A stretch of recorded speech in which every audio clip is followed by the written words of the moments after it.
Hey, y'all. Welcome to Everybody Gets 15 Minutes here at Waterloo Records in Austin, Texas. A quick conversation with some of our favorite acts we have the privilege of hosting live in-store right here on our own stage. I'm Gus Ochoa, and this is James Steinle. Welcome to Waterloo Records. Thanks, man. Yeah. Did I pronounce that right? Yeah, okay, perfect, good. man. Nailed it. Yeah.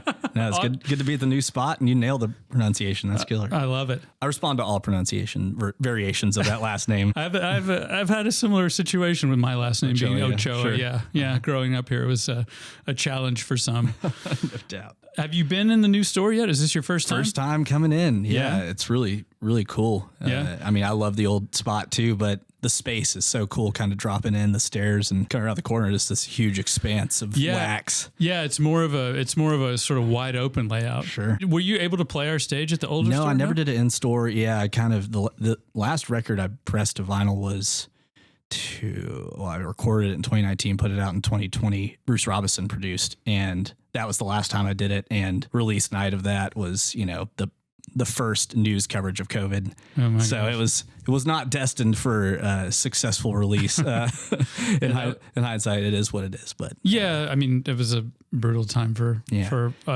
all of the creatives I know, basically. No doubt. I was so buoyed, I guess, by the fact that John was able to keep the shop open and we were able to keep serving folks the way we were, which was great. Doing the Lord's work.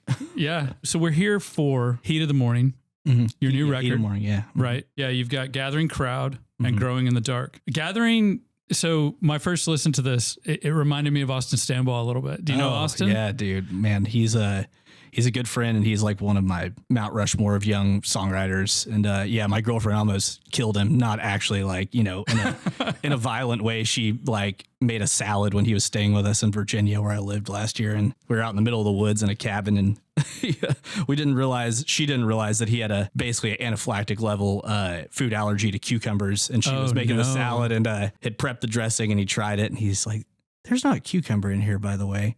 And she's like, "Not there," but I was cutting cucumbers on the board. I cut the nuts on. Basically, we just sat there, by the candlelight in this little A-frame cabin on a wintry night, just waiting for Austin to go into anaphylactic shock. Man.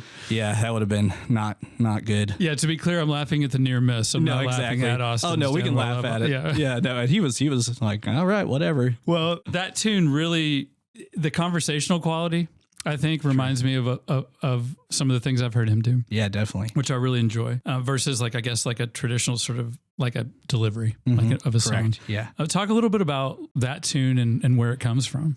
Yeah, that song, that's my favorite song I've written. And I've always been trying to write that kind of song. I think the origin of the phrase Gathering Crowd and the kind of imagery that comes with it was my great aunt Lottie's funeral. There was this minister, and I'm not a religious person, and so I was really not in a great mood because one, she had passed away, and two, I just didn't want to be there. And so long story short, we're sitting there, and this guy starts talking, and it's like old school ministry, like poetry, but it's more poetry than it is like preaching. And he kind of painted this Tim Burton-esque vision of where she is now. He imagined the crowd gathering at the house and all this stuff, not in a funeral way, in a cookout way. So I was like, holy smokes, man. Like more of a celebration. Correct. Yeah. It's one of my favorite movies of all time is Big Fish. And sure. I imagine that scene where they're going down the river, but more of my family loves cooking, and that side of the family, my mom's side of the family, is all cattle ranchers for 9 generations back in South Texas. And the ranch is still there. And that's kind of my unofficial home in a way. So yeah, that's where the initial thought came from of this, paint this picture. But then also I've always been fascinated with a good challenge, trying to convey colloquial terms and topography and stuff to people that might not be familiar with it in a way that they almost know it, even though they don't know what I'm talking about, sure, as opposed to overly detailed explanations of the thing. So I think I had written versions of this song to eventually get to it. But yeah, that's where this one came from. And I get not a traditional delivery nor a single, but I thought it was the strongest song on the record. So yeah, I figured chuck it out, and if it resonates, it does. If it doesn't, it definitely resonated with me in that sort of exact way that you're talking about. You put me there, everyone's been there, even if they, I don't know, confront it or not. Some people go their whole life without letting those feelings in, I think. And I think I did that at a young age. Like I have like a vivid recollection of being like 10 years old and realizing I was going to die someday. And it's dark and heavy, but I was really glad. For a 10-year-old, yeah, but I'm glad it happened. I don't know. I feel like that's why I gravitated towards like Tim Burton's work. And that's why I was out there looking at the Tom Waits, Sure. band over there. Cause there's something about people that are comfortable with that subject matter that makes it less scary, I think, more peaceful and more beautiful. And that's why I tried to convey in that song. It's not like a sad song. It's like it's all good, Right. Cook a pot of beans, drink a beer, be all right. That's a great way to look at it. Thank you for listening to it. Yeah. Oh, absolutely. Absolutely. I also listened to the other one you have streaming, Growing in the Dark. That one's, again, it's not conversational like Gathering is. It reminded me kind of early Wilco, if that's okay to say.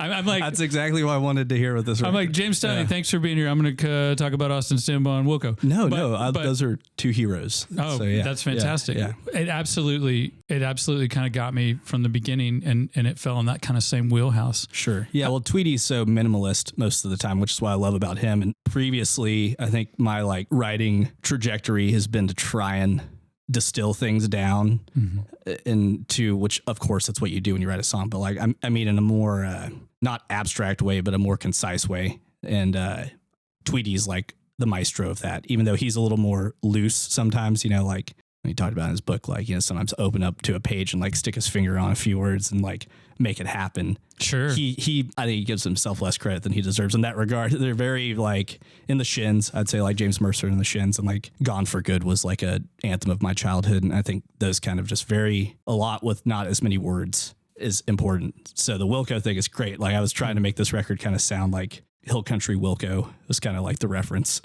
That definitely came across cool in this tune. And it was really being at my girlfriend's house, like, going around the kitchen, like doing things, listening to it. I was like, this totally reminds me of cool, man. This is who I'm talking to tomorrow. This is amazing. Oh, thanks, man. Yeah, no, I liked the fun thing with Growing in the Dark was, I think and can be constructive, cannot, like criticism I've had over the years is, not all the songs are like hooky, super hooky.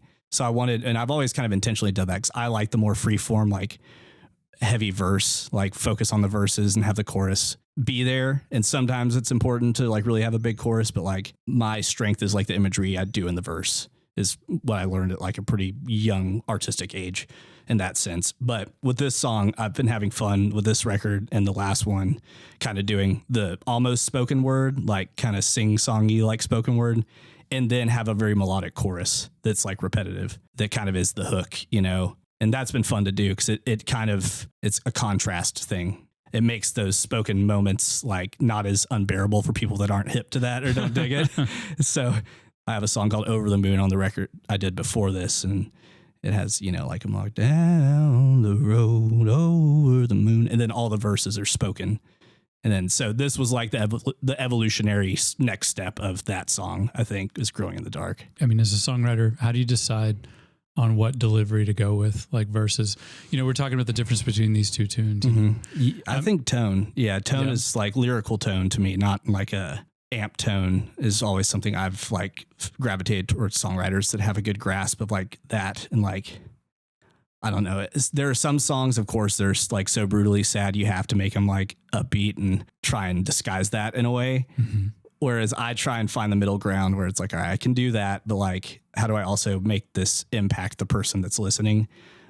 So I think that's always been one of my strong suits, is being able to kind of be tactful with the tone I select, like from the jump, and not like make it hokey or overly morbid or whatever. Like that can be omitted with, whatever verbiage you use, stuff like that. But just trying to make it like as culturally aware as I can and like fit into where it needs to go. And when you say tone, you're talking about the overall tone of the song? Yeah, sure. Like your, like the narrator's attitude towards someone or something, trying not to be too judgmental, or unless the character is extremely judgmental. And like, to me, that usually lends to like things like tempo and phrasing in the verses. And if it needs a chorus, if it doesn't need a chorus, if it needs one, if it needs four, like those all typically that when I always use the word tone, that's what I mean, more of like the feel of the song and the atmosphere. Got you. And that comes from the narrative a little bit? Yeah, I would say so. The narrative, and a lot of my narratives are like pretty geological and geographical. Like they're very place oriented and like tactile. Like I try and make it stuff that people have touched before or smelled before.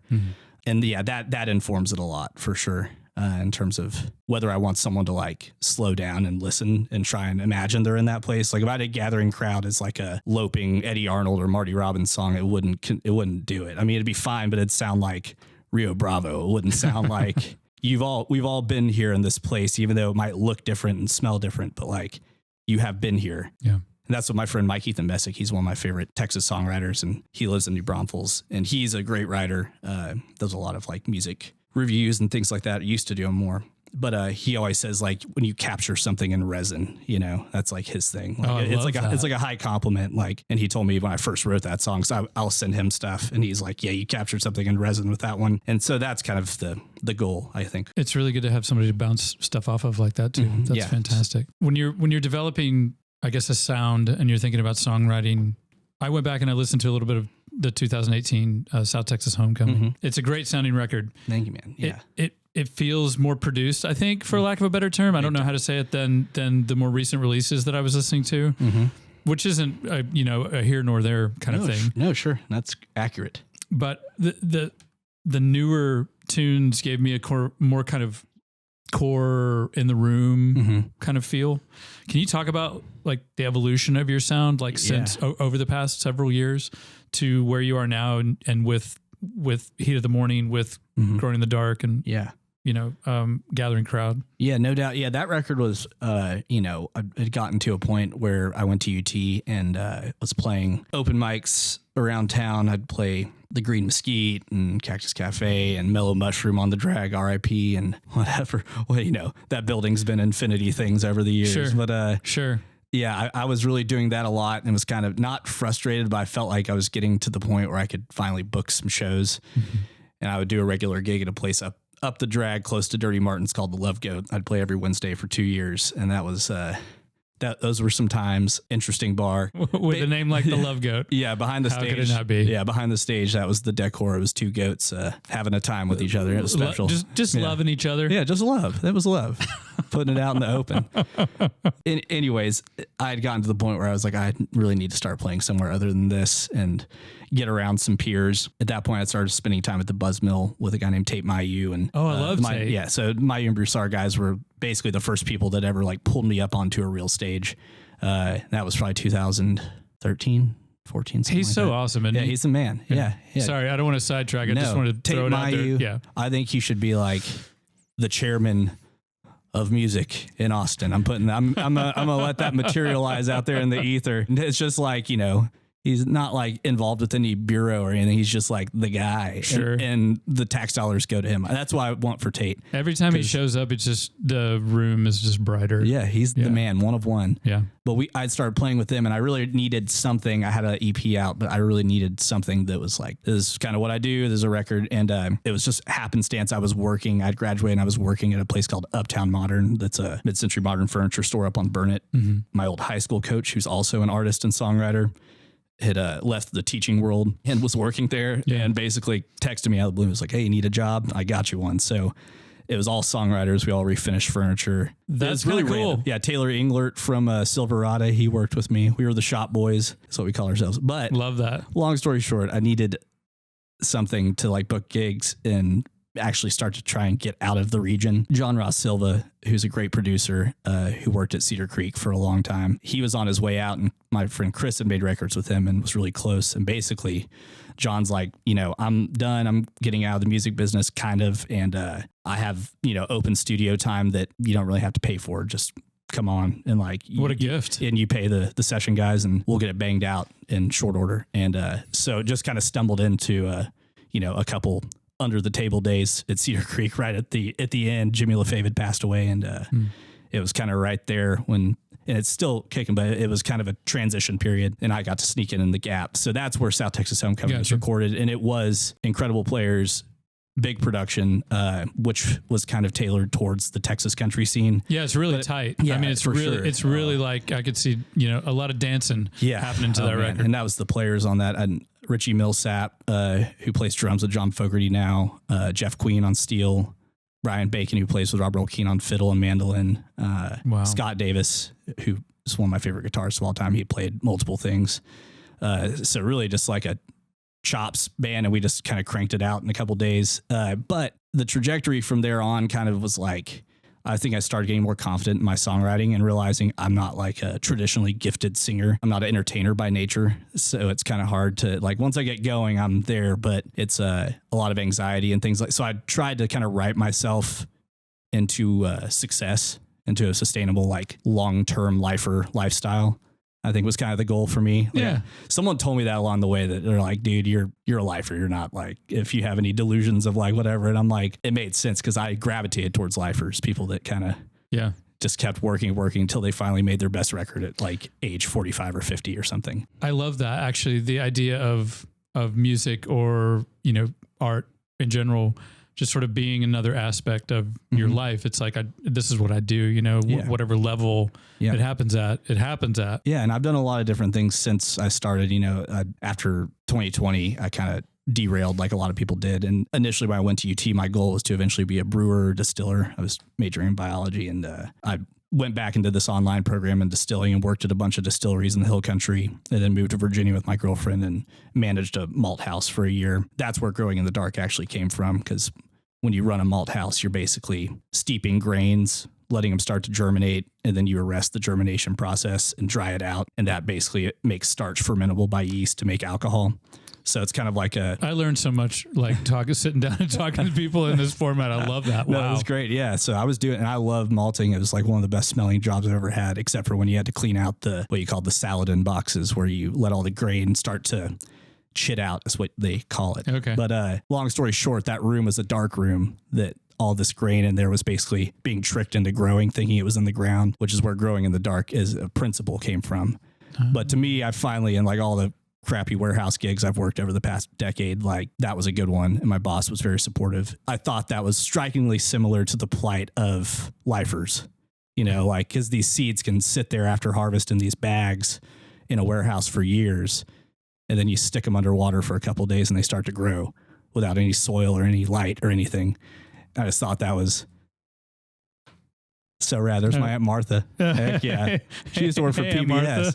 She's an Austin lifer. That's awesome. Heck yeah. Yeah. With John Kuntz there, our owner. Oh, sweet. Old buds. Yeah, exactly. John's old buds with everybody. Love it. Yeah. Love it. But so yeah, that's where that came from in a nutshell. But I tangented a little bit there. That's okay. Yeah. I like a good tangent. I think that's great. Do you have, I always like to ask folks this, and I write songs as well. Like, asking somebody to say what's their favorite song on the record that they just put out, but do you have a favorite? I know it's like, well, no, for sure. Bucket list song again was Gathering Crowd. That's the one that I'm like, in my strengths, what I can do. That's the one that I'm like, that's something I can do that I think other people can't. And there are other people I'm sure that can do something similar, but none of them had the same path I had to get to that point where I wrote that song. Right. They don't have your fingerprint. Yeah, exactly. So that, to me, that was the one that like, okay, I'll hang my hat on that even if I never write another song.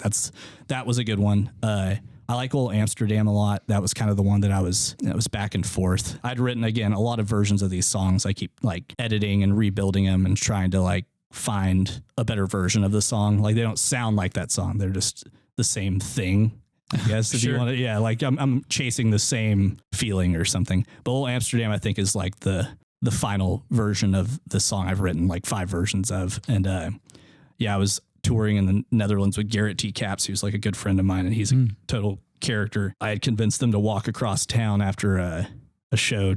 The Quaker City Nighthawks were playing at the Paradiso. I almost peed my pants. It was a horrible walk. It was a really long walk. I also still have like tendonitis in my knees because I had my boots on, and we walked like across Amsterdam. Cowboy boots. Yes. Oh, Lord. And it was, my knees still hurt from that. But that's where that song kind of came from, because I was at similarly, one of the many hang up the cleats questionable moments where I'm like, is it time to let bygones be bygones and always write songs, but also have some more stability, I guess. That song was like there when I was it was my birthday, and it was a moment of rebirth for sure, and we, as creatives, you understand there's moments of what am I doing? And there's moments of this is what I'm supposed to do. Definitely. So that's a cycle of all the people that usually I end up, hugging at the end of the night. That's, right. I like those people that I don't wish them that, because it's not a fun period to go through, but at the same time, it's, I think, an important learning step. So that's what Old Amsterdam is. But then also, I think production wise,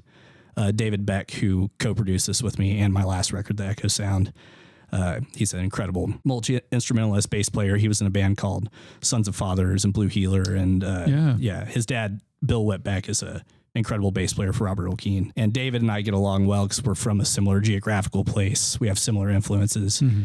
But he kind of understood what I wanted to do with this record. It's like a hi-fi, lo-fi, Hill Country Wilco was kind of what I told him. I was like, I want it to be that, and like there's a lot of out-of-tune piano on this record, and that's like intentional. And I knew that was going to be something that's great. Struck people, and because the piano that he had there, that was the high octaves were slightly out of tune, sounded just like my grandma's chickering. And I was like, dude, that's what I used to sit in the living room and bang on my whole childhood. Like, I don't tune it. I love that you're infusing, your experience into the music. Sure. Thank you, man. It took a long time to figure out how to do that in a way, because I had shot my shot in that production realm before and wasn't happy with it, like a year later. But this one, I was pretty confident that like I had been beat down enough that I understood like, no, that's good. That's what that needs to be. Well, from what I've heard online, so far so good, and I'm really excited about the record coming out, man. Like Appreciate fully. It. I always like to ask people that come on this show, what have you been listening to lately? Are there maybe a couple records, 2 or 3 records, or folks you want to sort of call out and say this has been really like doing it for me lately? Of contemporaries, like right now, I just listened to Julianna Riolino's new record, Echoes in the Dust, and that was a triumph of a record. Really incredible and just kicks ass. Sorry. But are we apologizing to Aunt Judy? Is that what it is? No. I listen to a lot of older music too. I've been diving into Tom Russell's catalog a lot, Hotwalker, and I always forget what the title of the record is, but first track is St. Olav's Gate. He sings with Nancy Griffith. I like him a lot. A lot of people, he's one of those people that people will come up to me and be like, you remind me of Tom Russell. You should listen to Tom Russell. Oh. And I'm like, I've never listened to Tom Russell. So that to me is like a really good sign that someone in parallel and tandem is trying or has tapped into like the thing I guess I'm trying to figure out on my own.